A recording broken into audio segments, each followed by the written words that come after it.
race fans, and welcome to iRacing's coverage of the season opener for the 2022 eNASCAR College iRacing Series, powered by NACE Starleague. Live from iRacing's virtual Daytona International Speedway in Daytona Beach, Florida, Play Fly Sports 60. James Pike here alongside Justin Prince. And Justin, we've got so many great, talented college iRacing drivers tonight. We've got $50,000 in scholarship money that we're going to get the chance to give away. We're going to give $13,500 of that over the next three races. We'll go to Charlotte, we'll go to Watkins Glen, but tonight we start at the World Center of Racing, Daytona International Speedway.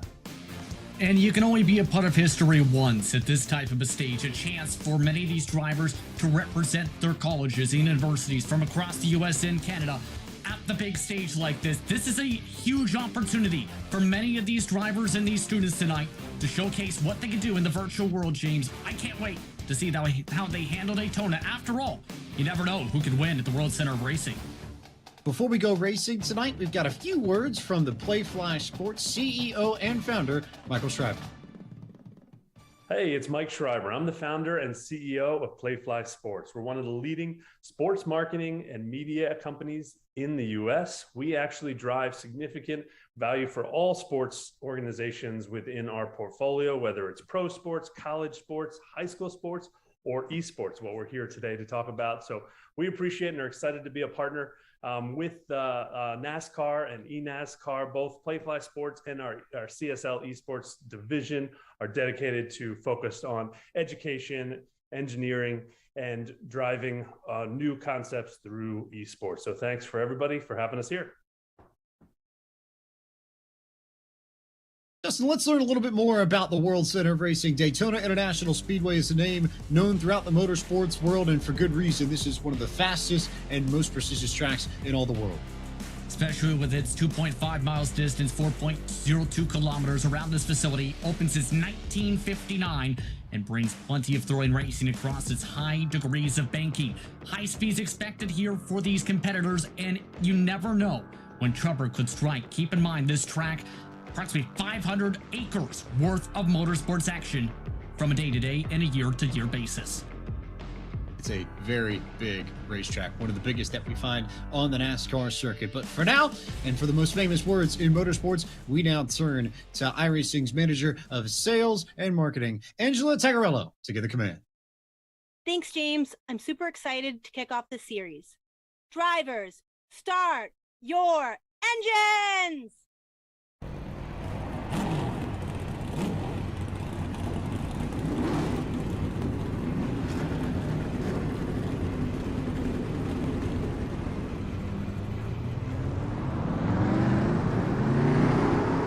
Take a look at tonight's starting grid. Santiago Tires with the fast time in qualifying of a 52.254 second lap to take the pole for UNC Charlotte. The 49ers start up front alongside Reese Bayham in that first row. Second row will be Rutgers' own Daniel Budafuco and Christina Ryan out of Ohio University. Row 3, Dylan Alt and Jack Painter from UNC Wilmington. Starting 7th and 8th, it's Alex Kalnix and Jose Solis Jr. for the Yukon Huskies. The top 10 are completed by Ryan Doucette and Anthony Keys. Then you have Alexander Russell starting 11 tonight. He is from Madison College. He'll start alongside Jake Cummings in the number 95. Then behind him is Connor Okresnik. He'll start alongside Thomas Toomey in row number 7. Row 8 features Derek Jennings and Athena Leclerc, rounding out the top 8 starting rows from St. Clair College in Canada. Then it's Malachi Drake, Hagen Johnson, rounding out the top 9, WKU and Clemson respectively. Jonathan Diamond and Daniel Carter round out the top 20. 21st on the grid for George Mason is Jackson Shipley. He'll be joined on the outside of row 11 by Connor Hale. Row number 12 features the Iowa Hawkeyes' own Stephen Wilson and Carson King from West Virginia. Row number 13, starting 25th, is Nick Robinson. 26th on the grid is Jack Coyne. In row 14, starting in the 27th position, is Colton Salick. And 28th, out of Central Michigan, is Stone Schaefer. Final drivers in the top 30 are Ryan Kendrick and Blake Bottoms. Then it's Northern Arizona University-based driver Trey Normile. He'll start alongside one Kenneth Talbot in row 16. Row 17 features Colson Phelps He'll start alongside the UCCS-based driver of Blake Kinyon. Then it's Edwin Lafleur, who will start row 18 alongside Sean Jensick. Then, rounding up the final 4 drivers is Aidan Doyle, Ricky Paz, who is representing Aprezo.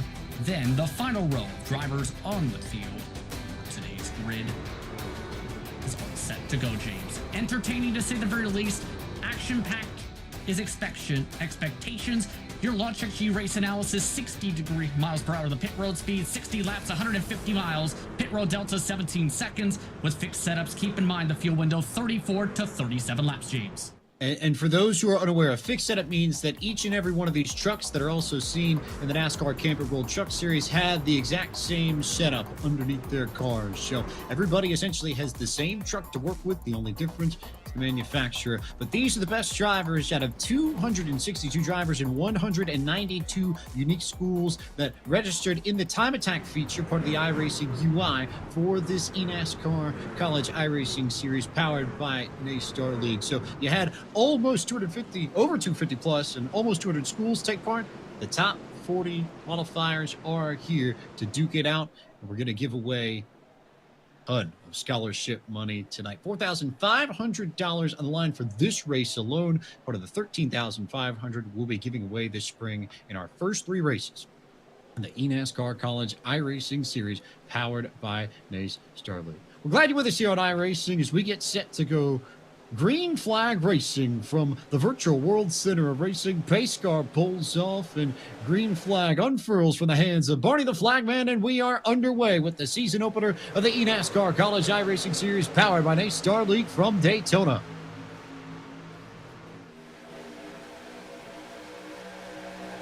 A good jump from the bottom there for Santiago Tires, who immediately scoots ahead by maybe a truck length or 2. He's got Daniel Buttafuoco in tow. Dylan all to the inside. First side-by-side battle is Reese Bayham out of Auburn, and RCC's Alex Kolinix fighting for position on the inside. And as expected, the bottom line, expect to be dominant early on, James. Lots of drivers being fairly patient is the expectation. Was talking with some of the competitors leading into tonight. Some of their game plans to stay towards the back. Wait to see how things play out. Others group up with those who may have the more sim racing experience compared to some of the others. But it's going to be one thing. Who's going to be the first lap leader this time? Answer to that question, how about Reese Bayham? So any of the War Eagle fans out there will appreciate that. He's got Auburn up front as they cross the track for the first time. But you're going to see these lines move and shift and change. That's part of the nature of the draft here at Daytona. Of course, you work behind another truck. You have less air resistance in the front end. It means you can go a little bit faster. But when you repeat that and add 40 other trucks into the equation almost, it changes the dynamic significantly. So it's not necessarily a straightforward equation that you're working with. Exactly, and there's so many variables you have to consider with Daytona, especially if you're a newcomer, because when it comes to super speedway racing, it's not just about being the best driver per se. It's about being able to manage the lines, knowing strategy, knowing how to get your lanes picked out, how to get to pit road, how to be able to avoid any potential trouble, how to position yourself for the right moment at the right time to take advantage of some of the mistakes. You need to essentially work in terms of a chess match of sorts. Take a moment to go on board Colson Phelps.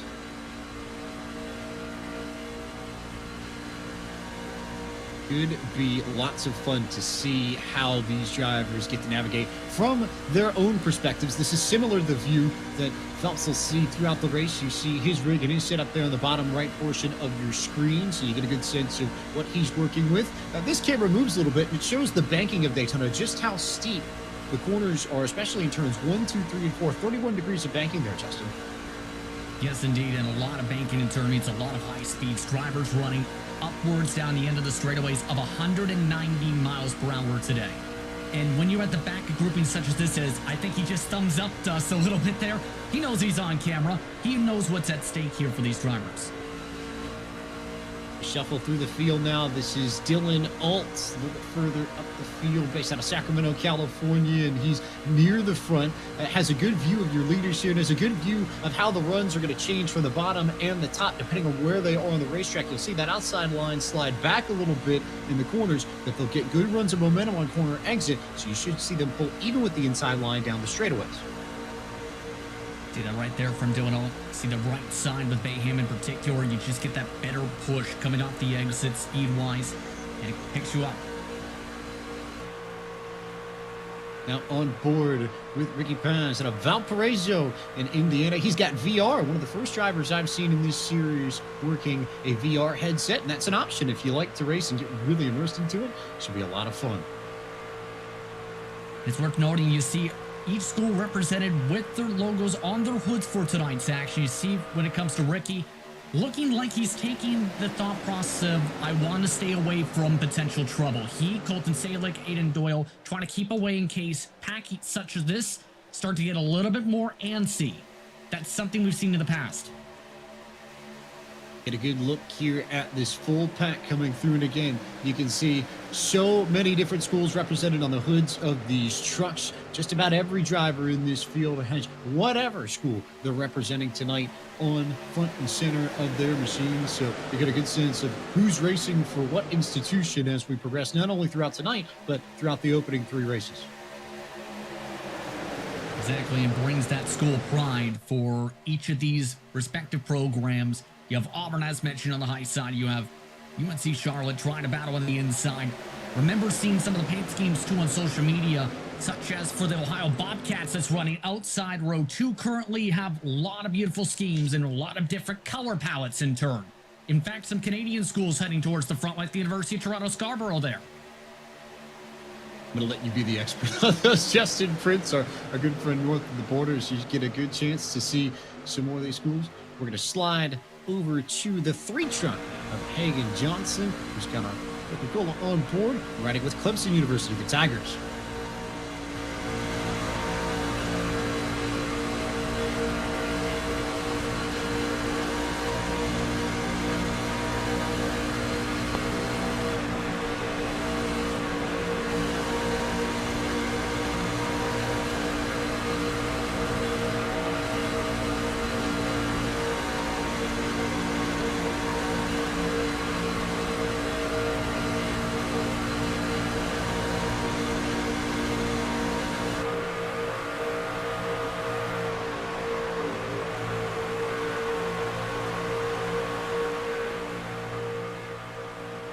Worth noting potentially that 3 truck of Hagan Johnson has a fellow Atlantic Coast Conference friend or maybe foe ahead of him in Thomas Toomey in line. Wonder if they might get the opportunity to work together given that affiliation over the course of the evening. But again, lots of schools represented. UNC Wilmington in the mix, Charlotte in the mix, Auburn in the mix, Ohio in the mix, so many different places. And so cool to finally see universities represented here on a scale in iRacing that we haven't had the chance to see up until now.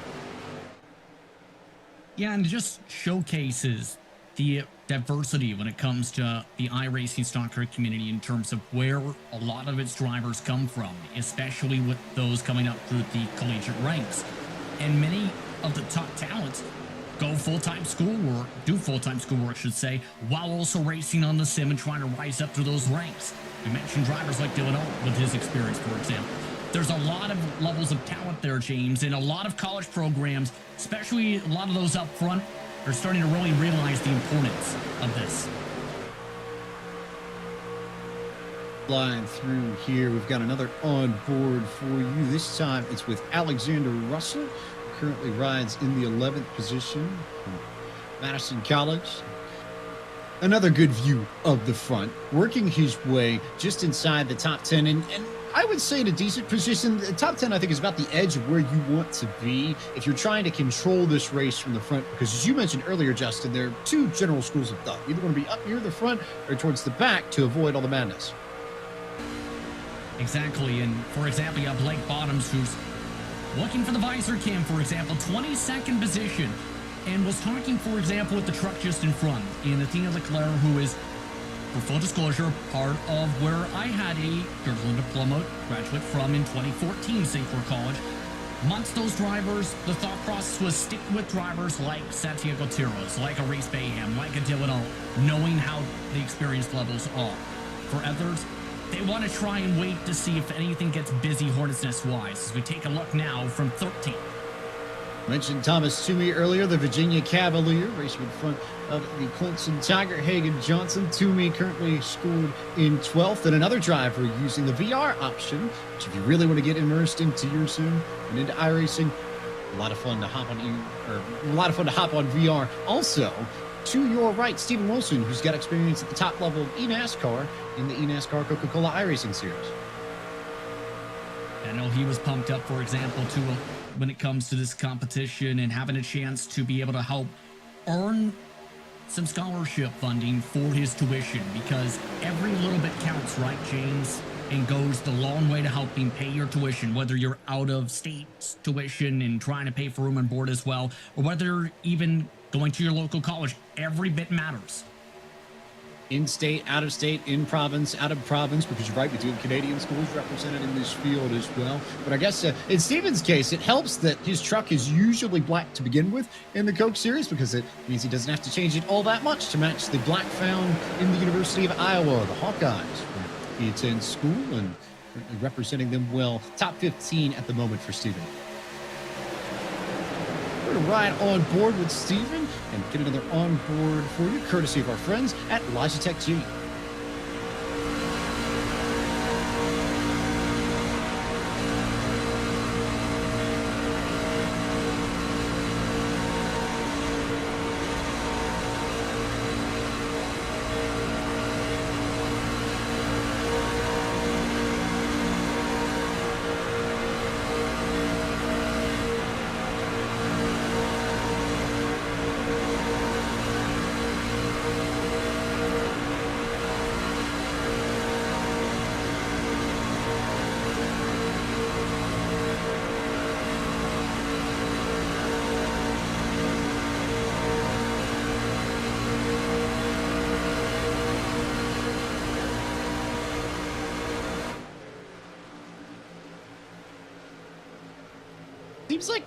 Seems like every time we get Stephen Wilson on camera, he gets better at waving at us. These waves get a little bit more extended as he tries to fight for Iowa and fight through the middle of this pack. Now jumping up to the outside. So lane switch there for Stephen Wilson, who's going to take it 3 wide and go to the outside here of, I believe, Anthony Keys, the University of Toronto machine, or at least potentially try to make that third line work, but it's not quite there yet, I think, Justin.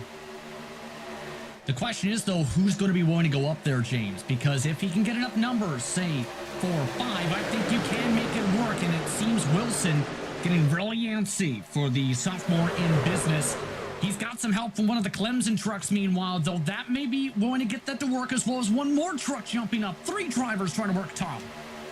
How about that? So we are properly going to go 3 wide. It's Jack Coyne as we go on board in the middle of all of this with the George Mason driver in the 4 truck. That's Jackson Shipley out of Springfield, Virginia, and he is dead center of everything. So I doubt there's a much better perch to watch all this unfold than from atop the roof here. And this is where you take a deep breath as a competitor. Hope there is not a major mistake. No one slides up in the middle of the corner. But you can already see, even he can tell, that middle line is starting to drop back, losing momentum, starting to side draft each other a little bit. It seems as though with the trends recently, James, you want to be at the very top or the very bottom. Right now, the very top is starting to wake up. Oh, that could get a little bit hairy. Check up there on that outside lane. I suspect there may have been somebody stacking up just ahead of the driver as we go on board with Christina Ryan, who is dead center of everything now in that middle lane racing for the Bobcats of Ohio University. And Ryan in solid position now. You see that outside line break up. So I wonder, JP, if something must have happened up there, because I see even Wilson's dropped down to the bottom too. I think that's because Payer may have scraped the wall down the backstretch. And here's the thing. You make a major mistake in that top line, lose yourself momentum, you're going to end up losing friends and quickly. They'll get it shuffled about. But keep this in mind, too. There is 2 women in the field for this event to start off the series' history, James. Ryan is amongst them. Ryan, one of the two. And I think also worth noting, as we saw everything play out on the onboards, we saw that outside line check up, but I think it underscores just how difficult it is to see things happen in front of you, because that incident only happened maybe 3 or 4 trucks ahead of where we were, but you couldn't really see what happened. You just saw the trucks checking up in front of you. And that's about what it's like for the drivers. You know, you may have somebody wrecking 2-3 trucks ahead of you, and it's going to be really, really tough to see because you're right up on top of everybody. As we now take a look at the prize pool that is available for these drivers in the eNASCAR College iRacing Series powered by NACE Starleague. Again, $13,500 in scholarship money to be awarded over the course of the first 3 races here at Daytona, then at Charlotte in March and Watkins Glen in April. $4,500 per event. Your winner's taking home $3,000. Runner-ups taking home $1,000, and third place taking home $500. Meanwhile, if you want to stay in tune with all the latest news and updates from eNASCAR, grab your phones out, grab your digital devices out, scan the QR code, and sign up today for all the information from our friends at NASCAR and iRacing, the official simulation partner of NASCAR.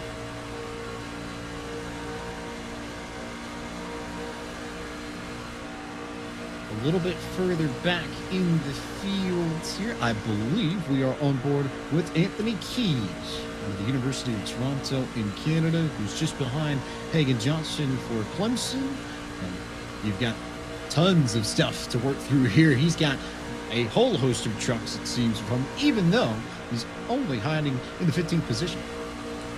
Yeah, the management international business student just currently amongst those, just waiting for the lines to pop up even more so to shuffle ahead, I think. You can already tell there's a lot of space being given as well, James, and when you give that much amount of gap towards the truck in front of you, that's usually a sign you're expecting either something to happen towards said front, or you're just trying to make sure you don't get too close in case there's a massive checkup.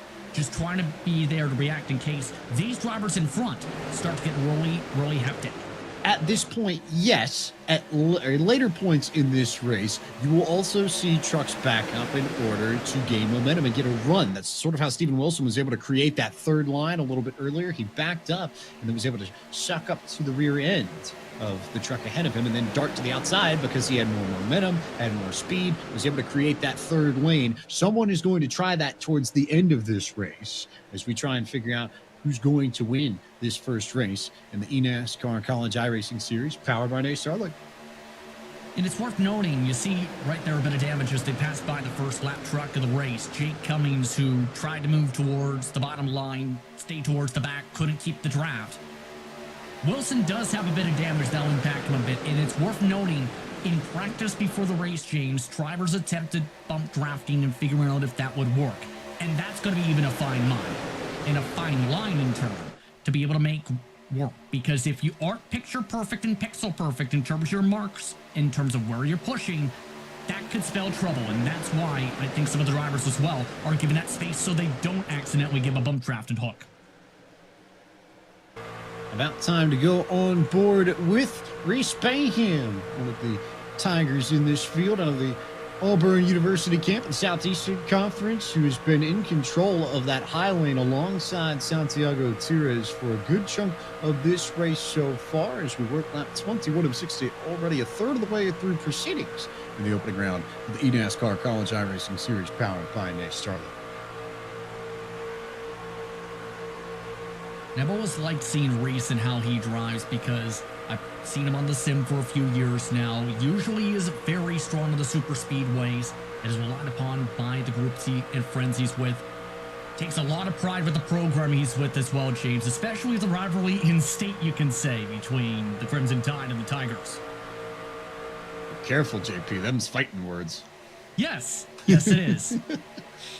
And plenty of good rivalries throughout. We'll see if any good rivalries pop up over the course of the next 3 races. But it wouldn't be college without a few good rivalries in chat somewhere, right? Because you've got a whole host of Auburn and UNC Charlotte, or Charlotte rather, the Charlotte 49ers out of Charlotte, North Carolina. Santiago Tires still in control of this, but worth noting, because as we start to get towards the middle of this race, I'm beginning to think about pit stops reasonable to believe that Santiago and Reese, because they've been leading these trains, might have burned a little bit more fuel. So they may need to come in a little bit sooner than some of the drivers that have been riding the back of these trains. And you see these two lines that have formed and stayed pretty consistent, with the exception of Steven Wilson's three-wide move throughout the majority of this race. If you're back in the pack here, you can save a little bit more fuel and come in a little bit later than some of the drivers up front. To simplify and explain that in terms, if you're up at the very front, you're likely going full throttle, if not 90%, and or going full throttle but dragging the brakes a touch to make sure you don't get too big an advantage off the corners, for example, which can open up the door for the second truck in line to jump up to the top and try and pass by. If you're in this middle grouping, for example, you're amongst those running maybe 70 to 50% on the throttle. There's a lot of draft impact with these trucks, meaning if you're full throttle, you very quickly are going to close up quickly to the truck in front. So that's where that fuel saving comes in, and where some of the checkups in play can be. It's a fine margin there too to know how much you can play with the throttle and how much you can try and drag the brake. Dragging the brake. Wild in theory, but it actually does work. We'll see how many drivers get the chance to use that over the course of the second half of the race. But for now, we're going to take a quick commercial break and be back on the other side with more action from the virtual Daytona International Speedway in the eNASCAR College iRacing Series powered by NACE Starleague.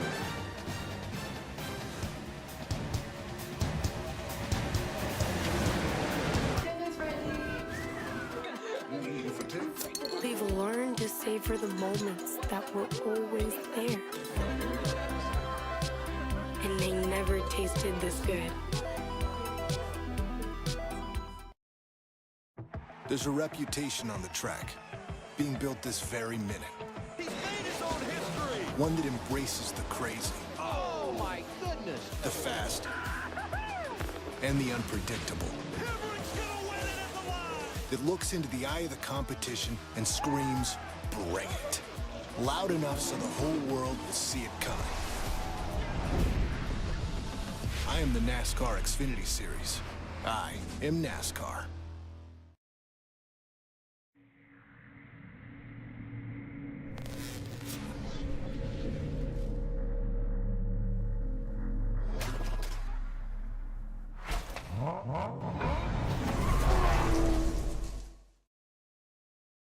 SCW is the official technology VAR of NASCAR. Whether you're looking to outfit the office with the latest technology from your favorite brands like HP, Lenovo, or Logitech, or you're wanting to race like the pros with a full cockpit on iRacing, just like the SCW sponsored driver Taylor Hurst. SCW is where America gets IT. Shop now at scw.com. Hey, can we show you something? I'll allow it. Something new. I love surprises. I mean, really new. Like a new car. Well, this looks fun. And a new schedule. Hang on. We're keeping the road courses, right? Yeah, Chase, we got you. And a new legacy in the making. Hey, I just want to race. New garages to call home. Vamos, amigos. And a whole new reason to love what we love. Burnouts. Winning. Racing. I am NASCAR. Welcome back to coverage of the eNASCAR College iRacing Series powered by NACE Starleague, where we're under our first yellow flag of the evening. Tonight's broadcast is brought to you by Coca-Cola, the official fan refreshment of eNASCAR. By Logitech G. Through design, engineering, and a love of driving games, Logitech G takes racing simulation to another level. Logitech G, the official wheel and pedals of the eNASCAR Coca-Cola iRacing Series. By SCW. Whether you're looking to outfit the office or race like the pros, SCW is where America gets IT. Shop now at scw.com. And by Placey, the official racing chair of eNASCAR. Take a look at the replay here, Justin Prince, and show you what happened coming out of turn 4. It was a big mess, took in a lot of fast trucks. And the three wide started to build up towards the later stages right there. Watch towards this very top, because this is where the bobbles come in. You see right there, mistimed touch from the Ohio University truck, and it's the big one.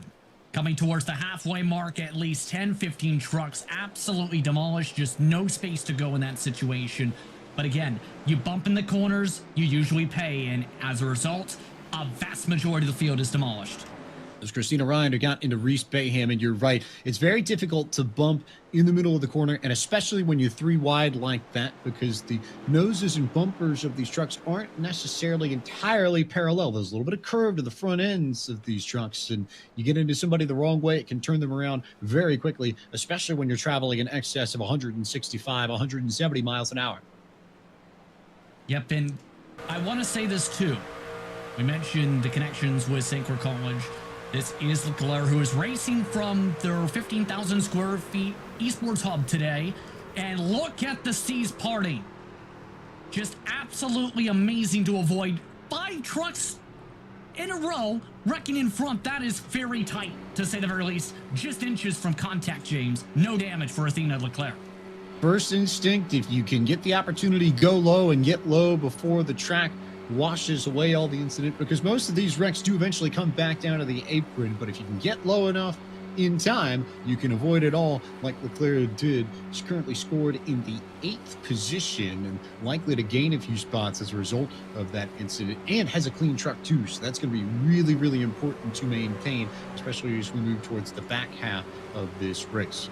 Other thing to note here, just as I look at things and try and do a little bit of math, could be pit stops too, as we remind you all that if you want to find out more information on how to start your iRacing career and potentially race yourself in the eNASCAR College iRacing Series powered by NACE Starleague, log on to iRacing.com today.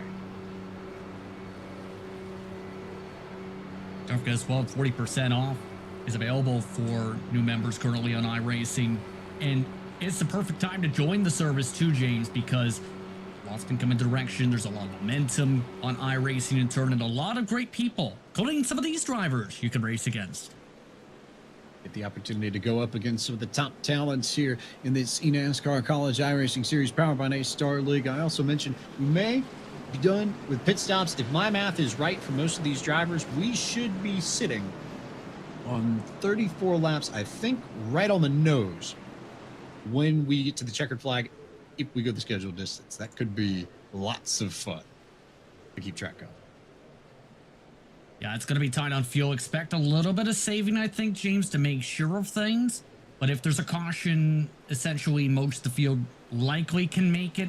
It really depends how many green checkers down the line, for example, that you want to factor for. And you also have to factor in, you never know what's going to happen after the restart. One of the flagman with the green flag once again. It is Daniel Buttafuoco from Rutgers University in control of this field, but with damage on his truck, and I doubt he's going to hold this lead for long, because even though Santiago Gutierrez doesn't have a lot of help at the moment, he's got a fast truck for the Charlotte 49ers, and he's got help coming on the outside very quickly as they get back to speed into turn 2.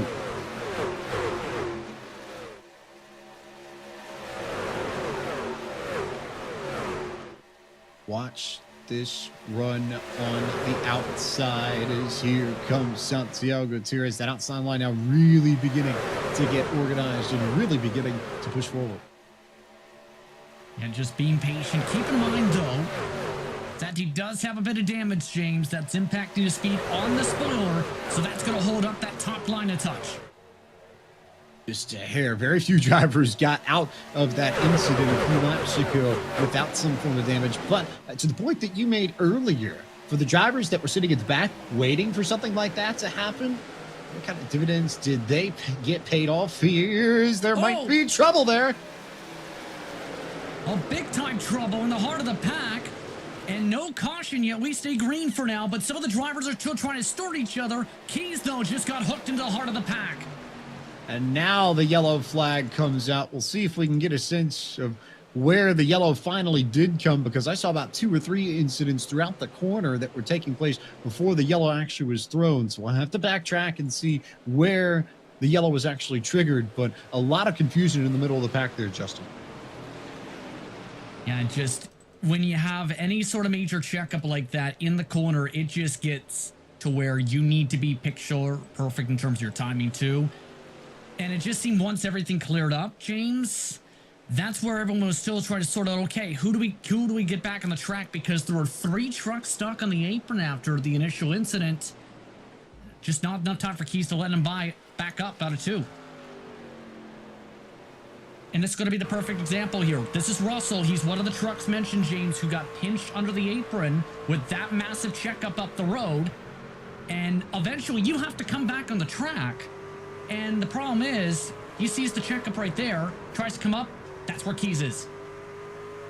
Russell there into Anthony Keys, and Keys going around is what eventually brings out our second yellow flag of the evening. This will be a big help for any of the drivers who felt like they were on the edge of the pit window. You burn less fuel under caution than you do under green flag racing. So for those who were a little bit concerned about making it, this will be a big help to them. It'll make it easier for them to get to the end without burning all of their fuel out of their fuel tanks. And you have to make sure, too, at the same time, James, especially if you're a newcomer, make sure you're at least in 4th gear, maybe clutch and coasting, if not, turning the motor off for a little bit here and there, depending on your preference. That every bit helps. If you stay, say, in 2nd gear, that does burn a lot more, even under caution, compared to being able to stay in the 4th gear. As some of the drivers will take the chance here to top off who are around the time of the incident. And towards the back of the pack as well. Not a bad strategy move, I think. If you're towards the tail end of the lead lap, there's not really any penalty that you're going to take, especially in terms of track position by coming down pit road. But you're right, Justin. If you run at a lower RPM and a higher gear, you don't rev the engine as much, and you don't end up in near as much of a fuel burn mode, JP. Absolutely. And one of the drivers who's been having a pretty interesting day so far is Steven Wilson. He is amongst those getting some repairs done. Steven joins us now. Steven, how would you describe your experience in the eNASCAR College iRacing Series and its debut tonight? Yeah, it was definitely something. We were kind of in a box. I started 23rd, so I had to try and make some moves to get up front. And we were doing pretty good. Got up to the front row on the outside, and just got in that big wreck. Looked like I was really close to getting through it. Pretty damaged, I think. The car is pretty done, so I don't know if I'll go back out at this point. I just got a little more damage from something else that just happened too. So, but yeah, it was a good time, and hopefully we'll come back at the next race a little stronger. Of course, you're at the University of Iowa, and how about we cheer you up a little bit? Do you know this fight song for the University of Iowa? I kind of know it, but I could not do the whole thing right now. Sing what you know. How about we let you get back to the repairs? Thank you, Steven. Okay. Thanks. Steven Wilson, everybody.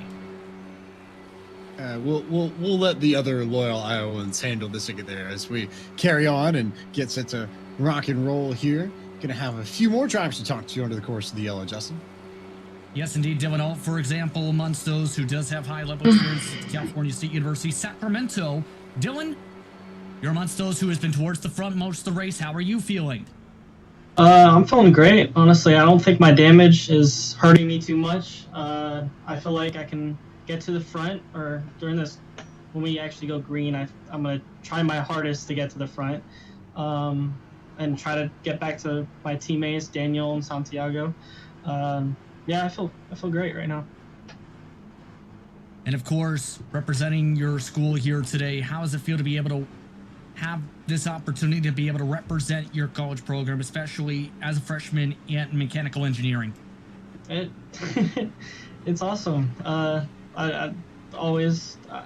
don't honestly know what to say, because I'm still, I don't know. I have no idea what to say. I'm sorry. I'll let you get back to the race because you're inside the top 10 for the restart. Okay. Dylan Alt inside the top 10, and wow, these drivers really focused, James, on the track. And all, I think, get ready to get geared up because it's a very different race that we have now with so many trucks that took damage in either one of those two yellow flags. You've got a much smaller field of trucks that are clean that can go 100% full pace. That's going to be a big advantage to call it maybe the 15 to 20-ish by my count that look clean or relatively close to it. in this field as we'll get set to get the green flag coming to lap 34 of 60. Nice and clean on the restart once again, it appears here, James. Santi on the bottom, able to work with Buttafuoco at the moment. Santi and Buttafuoco moving forward. On the outside, it's Connor Hale working with Kenneth Talbot. That second truck on the outside lane. Grand Canyon University's got representation up at the front as well in the form of Derek Jennings, and everybody coming back to full song down the back straightaway at Daytona. And this is a critical thing, knowing some of the drivers have damage, some of the drivers have clean trucks. That's important to try and keep count of, James, because you need to know which schools you're friends with, which schools you're rivals with, which drivers you can work with that are clean trucks, and which drivers can you trust. All that's going to be so critical, and we mentioned some of the drivers making moves. See the back of the grouping. We've seen Leclerc, for example. We have drivers like Doyle up 24 spots, Phelps up 27, 28 for Talbot. A lot of big movers as a result of the incidents. Here's some of the onboards. This is Buttafuoco.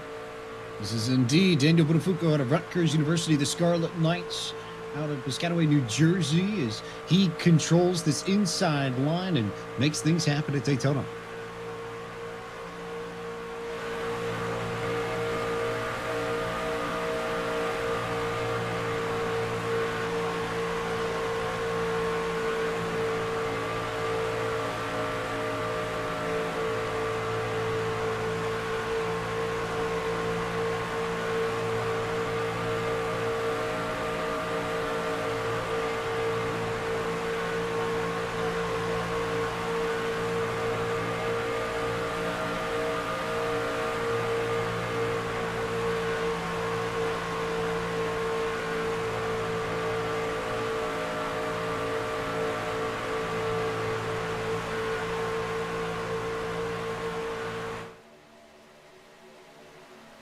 The most impressive thing to me about Buttafuoco is that he's got damage on the right front of his truck, and yet he's still able to maintain his pace for the most part. I figured that that inside line might be at a little bit of a disadvantage as Connor Hale drops in front of him, but just with the way Buttafuoco was running, you wouldn't notice it, Justin. I'm actually surprised how well he's doing despite having a completely crunched in front nose. And it just shows, I think, a bit of the confidence drivers have with him, because while he's new to iRacing, has a lot of experience eNASCAR competition-wise, and he's made a lot of high-level friends in turn with the speed he showcased on the platform over the course of the past few months. Keep an eye on him for the rest of 2022, to say the very least, and the rest of his time in service. Also, how about the driver leading the outside lane? Connor Hale out of Tidewater Community College, hailing from Virginia Beach, Virginia. He's a freshman. He's in business and flight training, so would it be fair to say that he's piloting the outside line here? Pretty fair to say. I think you can really say when it comes to Connor Hale, absolutely, from Tidewater Community College. Here's some of the traffic we're talking about. How about some trouble for one of the West Virginia trucks there? It's Carson King, who's down on the apron. Meanwhile, still door-to-door up at the front. Hale on top. Buttafuoco down on the inside lane, and everybody just following them at the moment. This hasn't gotten as crazy as I think it will, because you're going to start to see drivers get a little bit more desperate. And that third line that we saw Steven Wilson develop early on in this race, I'll bet that comes back at some point between now and the end of this race. The question is when, as we find out what happened to Carson King here. We'll get a good look at a replay and see why exactly he was down on the apron to begin with. Yeah, he is from Rocky Mount, Virginia, a senior in biometric systems engineering, and wow, bit of contact sending an additional truck there into the grass. That was around 21st position at the time, and that has lost them the draft and then some, James. They are outside of the main grouping, but the lead pack, they're 3 wide already with Connor Hale shuffled. Speaking of losing the draft, Connor Hale is all by himself on that high line, and he was up at the front of that outside line just a moment ago, but he's buried deep into the pack. You can see him there just on the outside. He's got one truck on the apron trying to keep afloat, and they will just about get around him. That was Sean Yensick, who was in trouble at the University of Rhode Island. Yeah, Jensick getting some big-time breaks, let's put it that way, from Russell, in some big-time checkup ability. And you see the lap traffic going to cause problems. Hale barely got it at the top line in time. That was really, really close from Alex Kolonix there. Everybody had to check up, and Hale had to duck in quickly and just about jam on the brakes at 170 plus miles an hour to make sure he didn't run over a Kolonix green machine. But back to 2x2 for the moment. I almost think the drivers are going to take a breather here and just sort of ride for a bit before they start mentally setting up for these final 20 laps. Because if you're anywhere from about 10th on back, you're going to have to start thinking about how you want to get to the front and what sort of moves you need to make in order to at least be in position to win the race come the white flag. We've already seen it a couple times. Drivers are going to be willing to try and dart up that middle. The reason they're keeping this space is a bit of the side draft effect. But don't be surprised if there are major checkups again in the bottom, like we've seen a couple times, that someone decides, okay, it's time for me to go, darts it right there, immediately tries to make the pass. You just have to time it up right. At the same time, you also need to find a bit of help willing to go with you for the move. You can't get yourself being the only truck in that lane.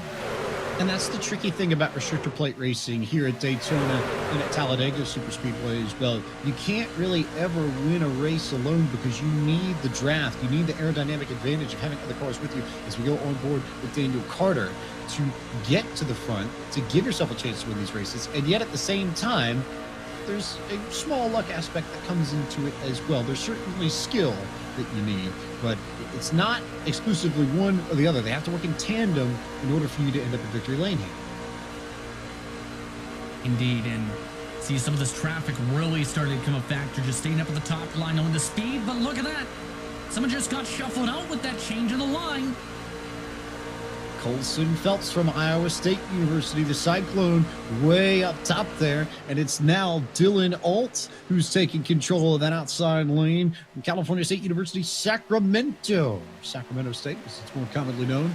He now in control of that high line and potentially looking to make a run on Kenneth Talbot and Daniel Buttafuoco for the race lead. Keep in mind, though, both those drivers, in fact, the first three trucks on the top line have fairly decent damage. Alt on the door, spoiler for the 88 and the 83. That's going to hold up that line a little bit, and how quickly they're going to be able to build up the run. The pack speeds have gone down a couple miles per hour with some of the drivers with damage leading the groups.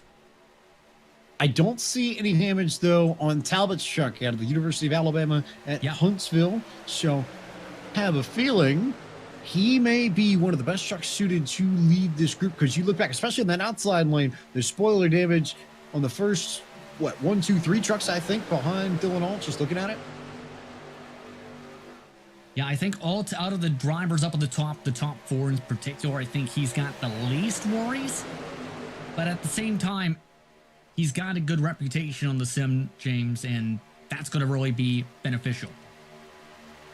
Definitely. And I think the other thing that's important to note, we saw it a little bit with Kyle Busch in the Daytona 500 earlier this week, you don't necessarily have to have a completely clean truck in order to be an effective pusher. If you sit behind someone that has a clean vehicle, that doesn't have any aerodynamic disadvantages, you can push them as well, because they take the air off of your nose, and it's almost as if your car acts as if it doesn't have any damage at all.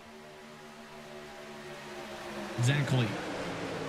And it's really worth noting, if you're one of those drivers indeed who have that, you're great as the pusher, not the pushee, so to speak. Hence why see drivers like Daniel Carter doing a really solid job at that mark. Keep in mind as well, when it comes to this main grouping, about 19 trucks have a chance here, with about 16 to go this time by.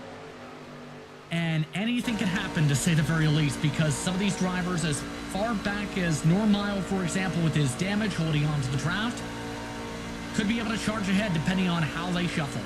And let's go with our SCW on board with Trey Normile out of Northern Arizona University.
Beginning to get down to it, beginning to see some movement there on that outside line. Dylan Alt tried to move. I'm not sure if Blake Kinkinnon was ready to go with him. They got stacked up on that outside a little bit and wiggled, and they got a little bit stuck there, JP.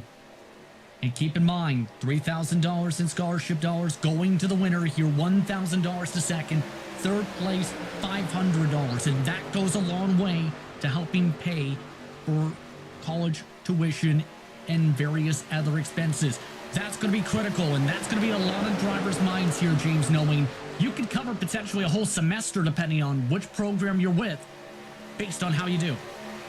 A lot of good scholarship money up for grabs. These first 3 races will give away $13,500. So we'll see who grabs that over the course of the spring. But for now, back to the front. Yet again, it's Alt. Yet again, it's Talbot. But Fuoco is there. Kinkinnon is there. And then Daniel Carter on the outside and Santiago Gutierrez on the inside. Those are the third trucks on the outside and the inside lanes, respectively. I think this is now the calm before the storm, so to speak, where you're waiting for somebody to make that move, but you also don't want to be that driver who makes the first move and then gets caught out. If you make the move too early, you're going to the very back. You make the move too late, you're likely not winning the race, and you might go to the back in the final laps. So it's towards that staring match where you're waiting patiently to say, will someone go on the third line with me, please?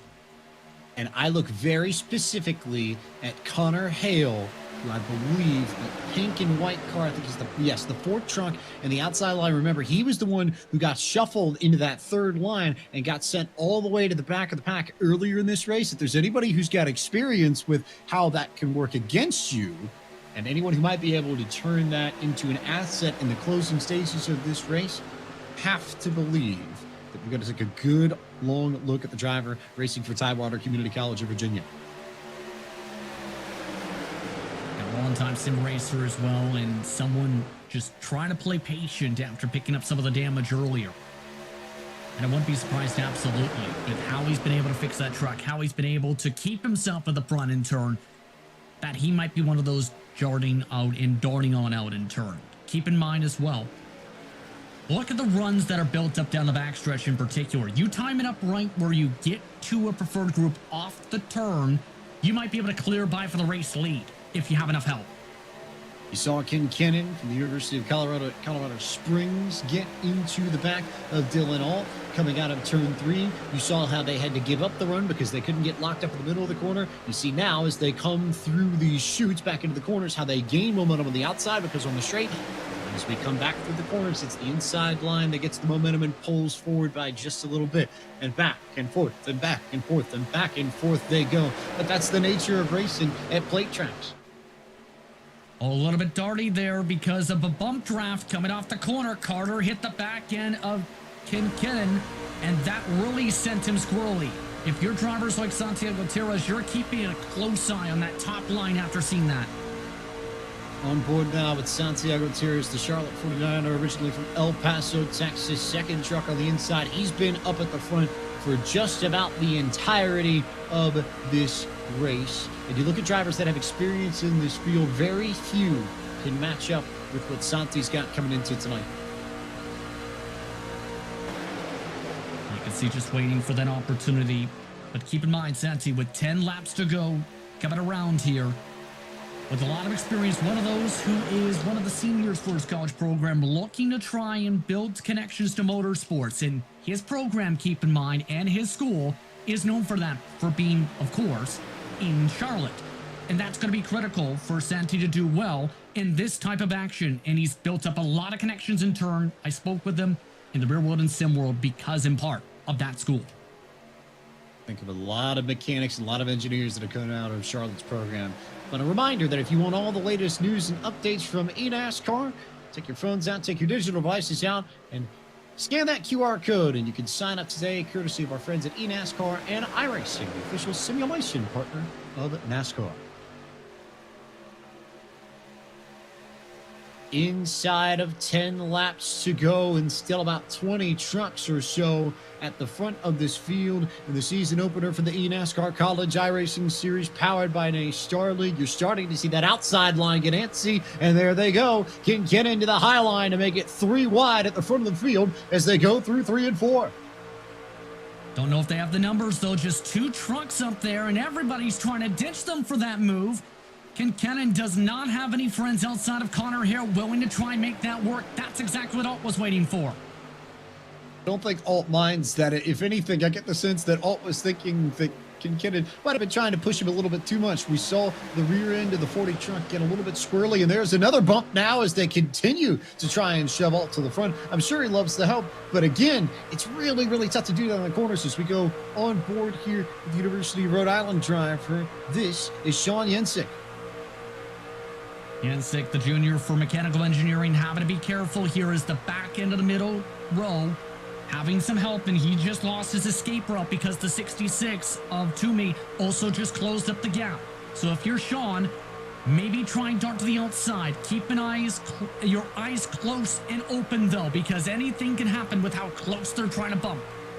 Generally speaking, and this is the double-edged sword that Sean and everybody else in this lane is working with, the middle lane tends to be the fastest when you're going 3 wide, but it's also the most dangerous because if anything happens to you on the inside or the outside as they get ready to approach lap traffic, you have very little room to escape. We'll see if they clear the lap traffic here down the backstretch with ease.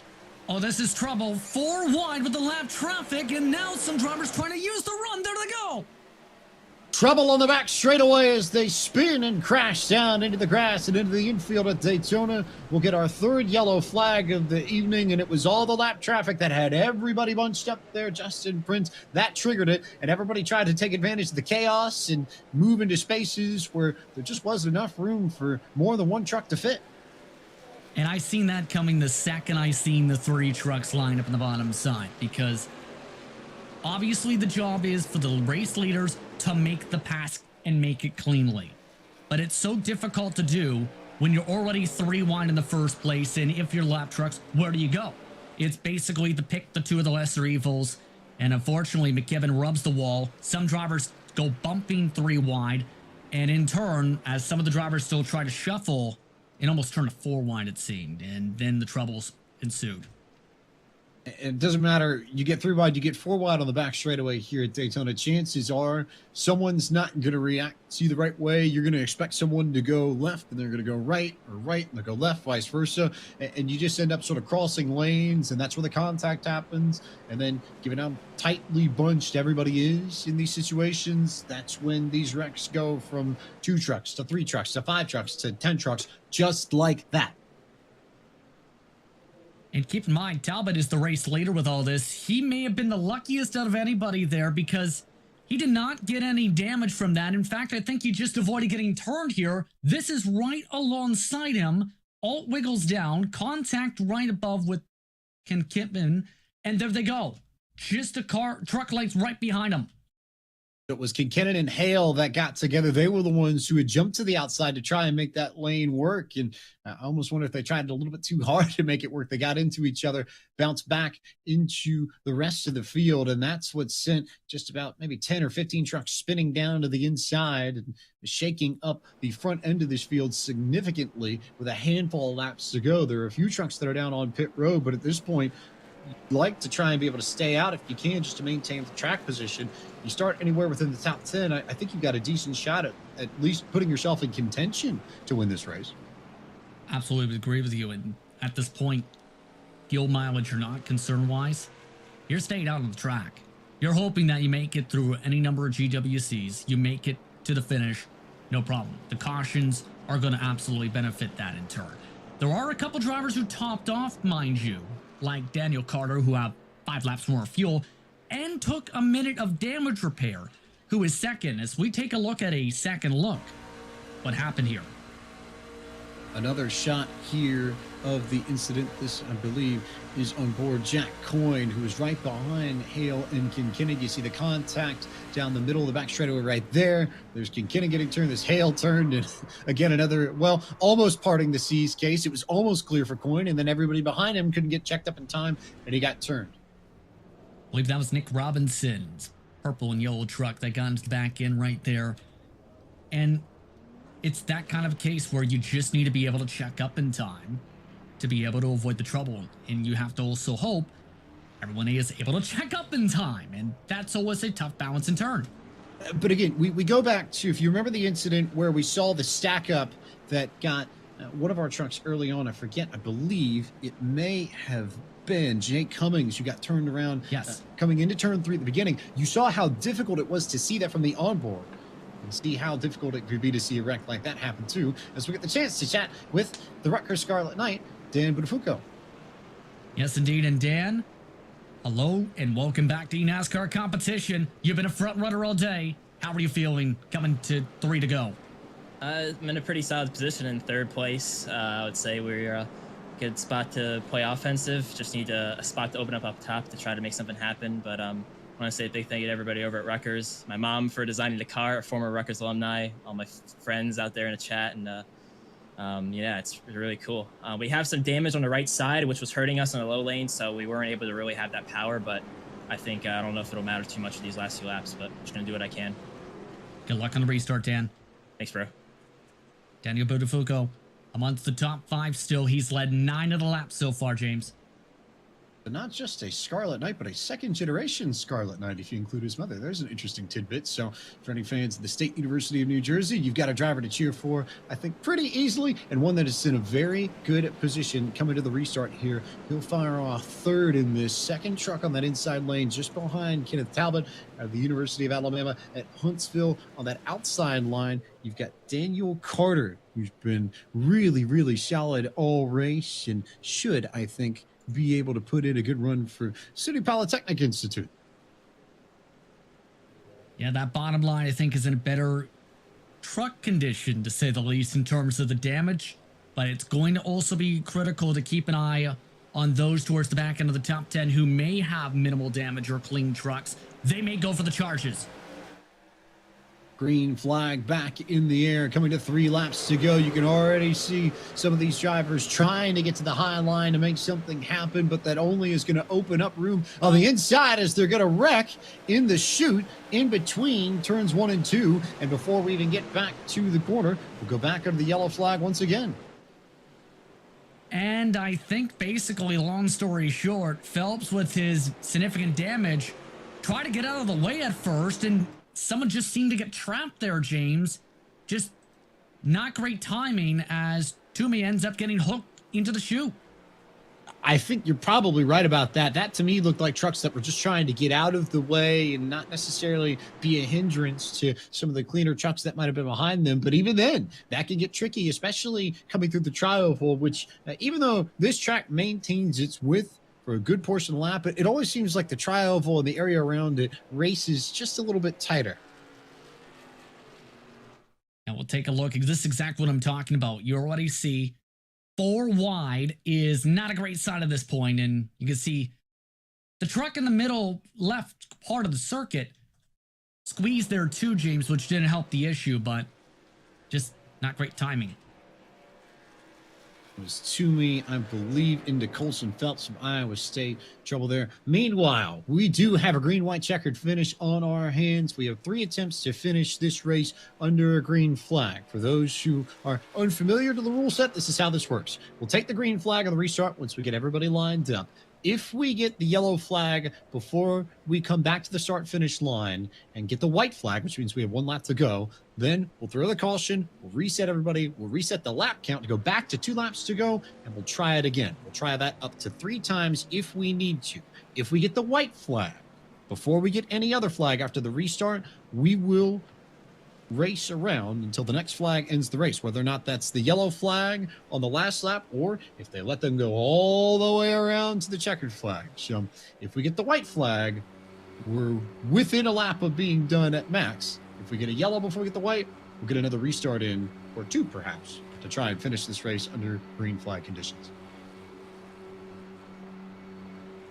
I think the nerve levels are going to be high in turn, James, for that first of all. And second, for many of the drivers, I wouldn't be surprised to see them go as quick as possible towards the front here, especially knowing they won't have time being the essence, so to speak. They'll have to, if they want a chance to be top 3, have to be picture perfect from the launch. Perfect, and I think more importantly, aggressive, especially if you're towards the back half of this pack. I would expect that third lane to come in very quickly. I would expect more drivers to try and bump draft in places where you might not necessarily be so assured in your bump drafts earlier on in this race. You're going to take a few more risks, but you have to in order to get yourself near the front. So you could see bumping in the middle of corners, which if you do it right, it can work. It's just it's much harder to do it right and do it in a way that doesn't turn the truck ahead of you around than it is on the straightaways. Exactly, and we've already seen a couple of times near incidents. And the reason for the caution flag was the contact coming to the short chute after the start and finish line of the trial. Colson Phelps now joins us. And Colson, what happened from your perspective there? Yeah, so at the end there, I mean, I've just got heavy damage from the wreck before, and there's no way of knowing really how these cars are going to react with it. So our goal was to just stay out and hope that maybe something bad happened in front of us and that we could gain some spots and be there at the end still. And in second gear, I hit the gas and it just didn't go. I tried to get up out of the way. Unfortunately, blocked the West Virginia car, I believe. So that's on me. I'm just trying to be there if there's a wreck and see what happens. And more on the positive note here, a very cool setup we're seeing here on screen. Talk us a little bit about your setup and where it's placed at and whatnot. Yeah, I appreciate that. Yeah, I'm just in my college apartment here. See, I've got an ultra-wide curved monitor here. It's not the best, but it's pretty good. I've got my guy Ayrton Senna up here on the wall looking down on me. Didn't give me too much luck there on that last wreck, but beginning of the race was all pretty good, stuff like that. But yeah, I mean, it's like keeping it clean gives me a nice space to do my college work and race. So it's pretty awesome. Well, good luck the rest of the way. Thank you very much, Colson. Thank you. Colson Phelps. Involved in that last incident, starting towards the top 12, in fact, James. That's how many drivers had to get damage repair. Think about that. That Colson Phelps out of Iowa State in Ames, Iowa, was in the wall. It was in one of the most recent yellows, and now he's just on the edge of the top 10, albeit with a damaged race car. But he's got a chance. And at this point, and with the way some of these races can finish at Daytona, that might be all you need in order to have a shot at victory lane. Meanwhile, at the front, it's Kenneth Talbot for the University of Alabama at Huntsville and Daniel Buttafuoco for Rutgers University that will lead us to green on the inside and outside. It's our first attempt of 3 potential green-white checkers. We'll see whether or not we get the yellow or the white coming up within the next lap or so. Green flag back out. We're underway again at Daytona. By the time they get towards turn 2, I think that's where the fireworks are really going to go off. Buttafuoco's been great off the launches so far. Talbot looking very consistent since getting this track position. Watch for drivers to dart out once we get to the back. Look at the gap between Buttafuoco and Santiago Tires. What does Tires do on that outside line? Does he jump higher? Does he push Buttafuoco to the front? As you get a good shot of this field down the back straightaway, answer there is going to be the push, and there's a big block from Kenneth Talbot to try and keep that outside line at bay, but it didn't work. Buttafuoco's alongside, and they wreck further behind him to bring out the yellow flag, so we'll go to a second green-white checker. Ricky Paz ended up getting turned around, trying to dart around as well to join some of those drivers up towards the top line. And that brings to a second green-white checker. Keep in mind, Buttafuoco, I believe, may have gotten the scoring loop. That was after he tried to cover off Jack Coyne here with the 19 getting hooked off of him and some contact 4 wide. Good look here at what happened towards the back. This is the Valparaiso drive for trouble for Ricky Paz, who got turned around in the back and spun right in the middle of turn 3 in the center of the racing line. So no choice for race control but to throw the yellow flag there. Going to give everybody an opportunity to reset at the front, but we saw a little bit of Buttafuoco's playbook already, and we saw a little bit of Talbot's playbook too. Talbot's not afraid to throw big blocks in order to try and control the front of this field. Yeah, he's done it a couple times already, and we've seen as well right there. He knows what's at stake here, but now it's going to be even more difficult because while he's got the cleaner truck, will we have enough friends to work with to get around this 13 machine? Because while Buttafuoco's got that heavy damage, He's been able to line things up well with some of the bump drafts we've seen off the corner last time that really positioned himself well to get that run into turn 3. And a reminder of what's at stake. Part of a $4,500 pool of prizes available for this specific race. Your winner tonight is getting $3,000 in scholarship money, $1,000 for second place, and $500 in scholarship money for third place. So there's a little bit of a difference between first and second and third, and I think there's plenty of incentive there to try and win this if you can. Never mind all the prestige that comes with being the first ever winner in this eNASCAR College iRacing Series powered by NACE Starleague. Yeah, indeed. And here's the thing, too. You're seeing this right here. Fuel mileage is going to be concerned. Guess which trucks are going to be concerned about the fuel? 3 of the top 4. Budafoco, Talbot, and Tires, as we now bring one of the drivers, Thomas Toomey, who was involved in one of the incidents earlier, in VR.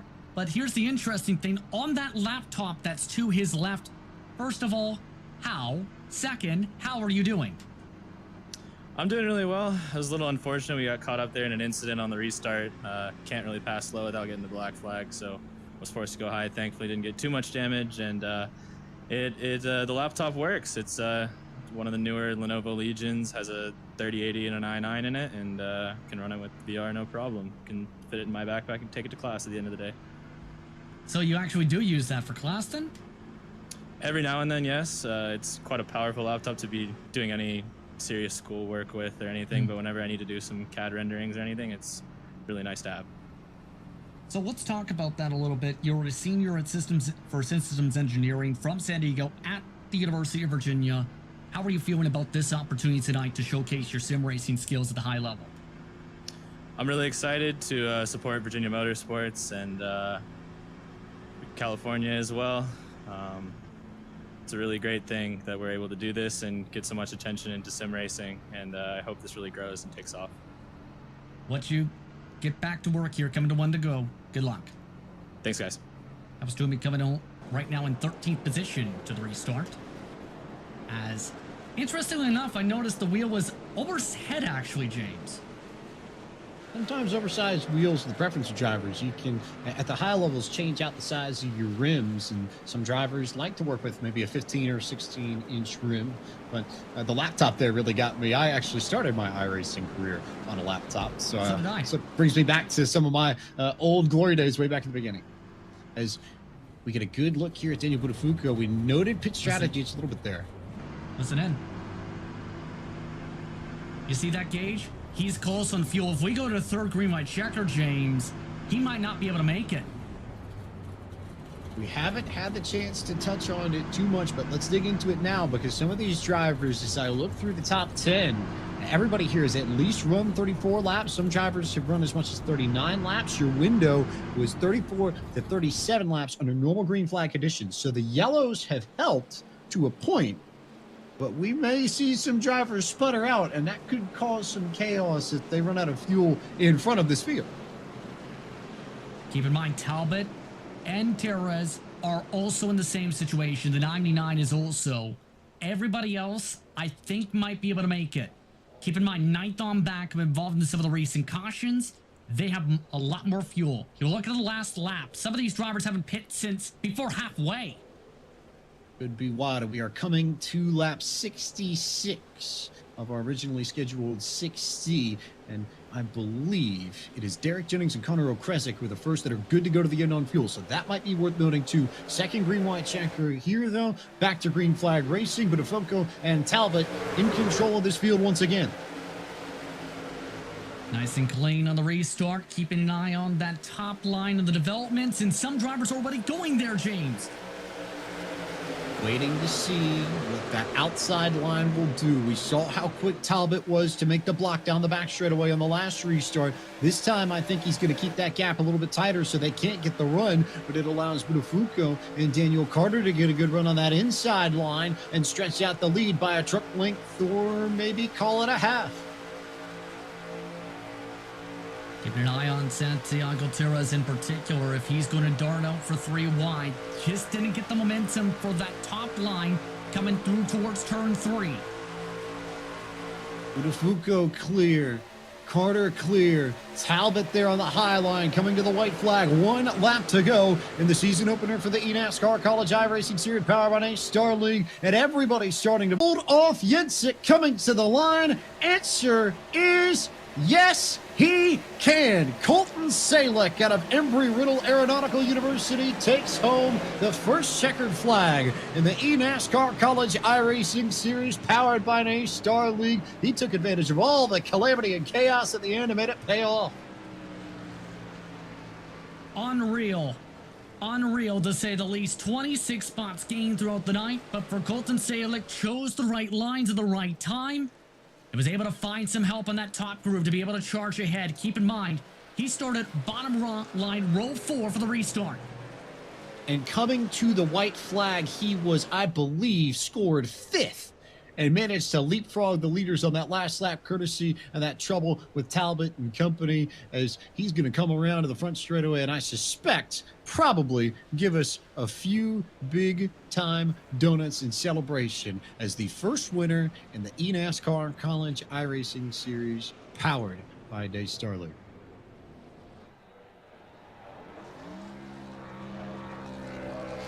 Tonight's winning moment is brought to you by Coca-Cola, the official fan refreshment of eNASCAR.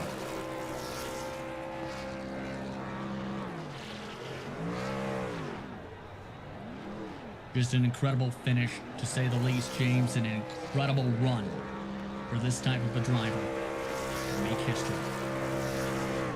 And Salek's a driver that has experience in the sim across a lot of series. We've seen him race in a lot of official races, a lot of league races throughout iRacing, and not a surprise in that sense that he takes home the checkered flag as we take a look at our final results for this first race of the eNASCAR College iRacing Series powered by NACE Starleague. Colton Salek gets the job done for Embry-Riddle ahead of Sean Rensick for the University of Rhode Island. It was Daniel Buttafuoco for Rutgers who brought it home third. Connor O'Kresick for the Buffaloes of Colorado in fourth. Santiago Tires for UNC Charlotte in fifth. Jack Coyne was sixth ahead of Thomas Toomey for Virginia in seventh. Derek Jennings from Grand Canyon University was eighth. Ninth was Stone Schaefer for Central Michigan. And Western Kentucky's Malachi Drake completed the top 10.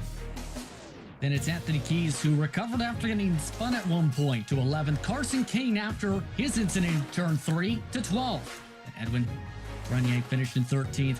Ken Kenyon finished in 14th after getting shuffled with about 10 laps to go. Trey Normile was in contention for the race win before one driver ran out of gas. Dylan Hull in 16th. Athena Leclerc involved in that big one down the backstretch in 17th. Wilson Phelps in 18th. Russell and Doyle, the top 20. Daniel Carter for SUNY Polytechnic Institute in 21st. Kenneth Talbot for the University of Alabama at Huntsville in 22nd. Jack Painter for UNCW 23rd, and 24th was Ryan Kendrick. Wingate University's Jake Cummings was 25th. DuPont's for Valparaiso was 26th. Connor Hale 27th. So the rest of the field on your screen: Alex Galanix, Jonathan Diamond, Stephen Wilson, Haga Johnson, Blake Bottoms, Jose Solis Jr., Ryan Doucette, and Jackson Shipley for George Mason, the final of our 38 drivers that took part in this season opener. Time to take a look at our Coca-Cola move of the race. And Justin Prince, I have a hunch. I know where we're going with this one. Here's an onboard from Colton Salek. So we'll show you the last lap and how he got to victory lane at Daytona. And it all started with the bump draft to Talbot, who, remember, was very tight on gas, but had to start on the outside. Not as big of an opportunity to be able to run low and save the revs.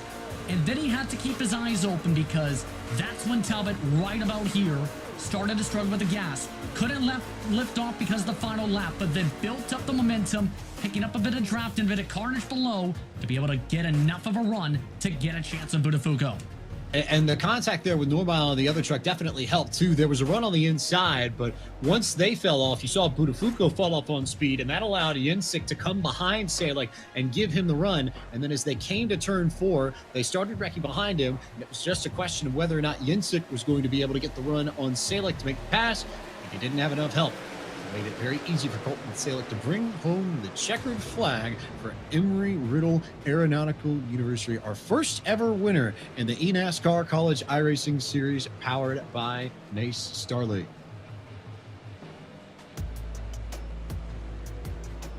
Time to turn our attention to victory lane. Justin Prince, you are with our first winner in this series, Colton Salek.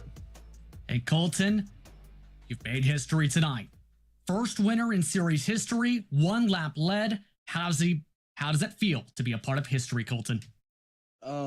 That's unbelievable. That all happened so fast that I'm still kind of trying to process what happened. That went from just like playing the long game and waiting for everyone to wreck to just doing everything in 1 lap. It was the longest lap of my life, I think. What was kind of the reaction when you realized, oh boy, the truck in front of me is running out of gas coming out of turn 2? Well, I had Brian Hicks and Logan Kress spotting all race. They did a fantastic job. I can't thank them enough. But no one knew that was going to happen. So I had absolutely no clue. I guess a bunch of other people were talking about it. I wish I was involved in the loop there because I just kind of thought he locked the brakes up or lagged or something. But all of a sudden I went from like pushing, and I was pushing hard because I think it was the white flag at that point. And then suddenly he's just completely gone, just disappears. So I don't know. That was crazy. I like barely remember half of the white flag. I just remember coming off turn 4 and realizing that whoever that was behind me, I think it was Sean, didn't have enough damage to like actually stay on my bumper. So I just had to just keep it in one piece. And of course, you've been a long-time sim racer, especially for the past 5 years or so. And this is all while you're in your freshman year, I should say, in aerospace engineering. How has been trying to manage your sim side with trying to learn aerospace engineering? To be honest, it's kind of been like week to week. When I showed up, I put all my like rig under my bed here in my dorm and just kind of focused on, building relationships and actually trying to see like, what this is like, a new experience in college. But especially the second semester, I became more involved with Formula SAE team on campus, and I know they're all watching right now. But I've been able to balance that on top of sim racing again. So it's been pretty fun being able to do both and have like a good balance between, school, real life racing, on campus formula, and now sim racing again. So I believe a few people are ready to see how you are feeling. Congrats, Colton. Thank you. Also, really quickly, just want to thank Brian and Logan again. Ricky helped me all race in the back while we were missing wrecks. Everyone watching, my family, iRacing, you guys did a great job as always in the booth. So thanks, guys. Colton Salick, first winner in series history. Sean Jensick was a big part of that. He mentioned Sean's name, in fact, with some of the pushes towards the end. What was your perspective like for that final lap there in your 29? Sean, do you have a copy? Try this one more time. Sean, do you have a copy?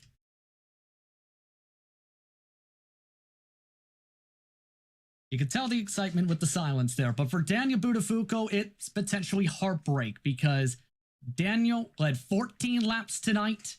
He ends up finishing in third. Daniel, your final lap perspective. Ugh, man. That hurts. We did a good job getting the lead before that last yellow, and then all I was doing was just making sure that the guy behind me was right directly behind me so he couldn't pull out of line. And the guy in second there behind me got hit. I think the second and third hooked, and then saw my mirror. There was a big pack behind me, and I knew at that point I'm just a sitting duck. Like I could try to block, but there's no point trying to wreck myself for that. So, good job to Colton. He did a good job getting that win. We got home third, which is really cool. Honestly, did a lot better than I thought I would. Not the best at these plate races, and worked really well with a lot of guys who were in the race, and came home relatively clean compared to a lot of guys. And yeah, I'll take it. I'm really happy with that result. In our conversation before the race today, you mentioned that you wanted to keep the truck clean till its go time. Fortunately, had the damage by go time. How much do you feel that may have impacted you in those final laps? It definitely did impact me. I mean, even that second long green flag run, when I think the 5 he was leading a top lane, that damage was definitely hurting me. I had around 12 and a half seconds of damage, and typically like the low line and high line are relatively even, but I was flat out all the way, and I just couldn't do anything. I was getting good pushes, and I just didn't have the speed to really keep the top line from stacking up in front of me. But fortunately, I had a yellow, which was kind of lucky, so that evened things out a bit. And you talked about the importance of trying to secure the victory. Of course, third spot still in the prize pool for the scholarships. How big is that in terms of that, knowing how much you've been working, especially as a junior in your supply chain management program? It's really big, yeah. I mean, any sort of, college tuition is a big thing. So any sort of money I could get to help that and not getting college debt is really important. But yeah, I mean, it's just, honestly, it was a pleasure being here. I mean, to even make it to this field is really amazing. Got to race against a lot of great drivers. Got to race against Santi, who we worked really well with. Dylan, Steve Wilson was up there, and Reese. It was a really good field, and to finish third after there and to survive all of that, which is really hard to do at a track like this. It's it's really good. Congratulations to the podium, Dan. Thank you. Yes, and before you guys go, I want to say a big shout out to all my friends in chat, everybody over at Rutgers, my mom, Rutgers alumni, for designing the car. She did a great job, and everybody at the podium broadcast and iRacing broadcast for doing a great job. Thank you guys so much, and ready for Charlotte next month.